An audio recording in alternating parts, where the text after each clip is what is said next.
Parliament encha tujja kusooka ne NRM Parliamentary Caucus twogere ku registration of persons bill ate tunyonyole n'ababaka ka brief aka retreat egende Kyankwanzi.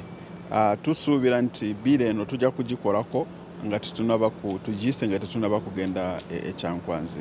Walimu obuntu butonotono tugenda ku building consensus on especially nga kino ekyo data okukozesa data ya ID projects kugikozesa by government agencies nga Electoral Commission. Tujja kubanga tuki debatingako tulabe nga wetituuka kubanga esente ze twateeka munankani mu ID project zino zalinga twali twagala etuyambe tufune information kati bwe batufunye information ekiriko kyakulaba nga bwe tugimanaginga naye tetuyinza kugamba tugiteeka wali mu shelves ebeereyo.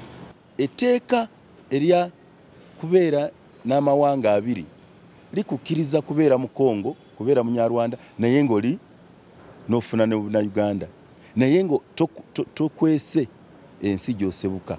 Kati kizibu kye tugenda okuteekamu mu security y'eggwanga kubanga ne bagiyita national security card ogenda kukisa nti wava Rwanda nti wava Somalia nti wava Sudan owambe mwana w'omuntu oto omuntu okola obutujju wekweke wano bakumanyinga mu Uganda walimbye ova Bugungu walimbye ova Namutamba songa odukidde wa mwatewa e Sudan oba e Rwanda we wali obuzibu.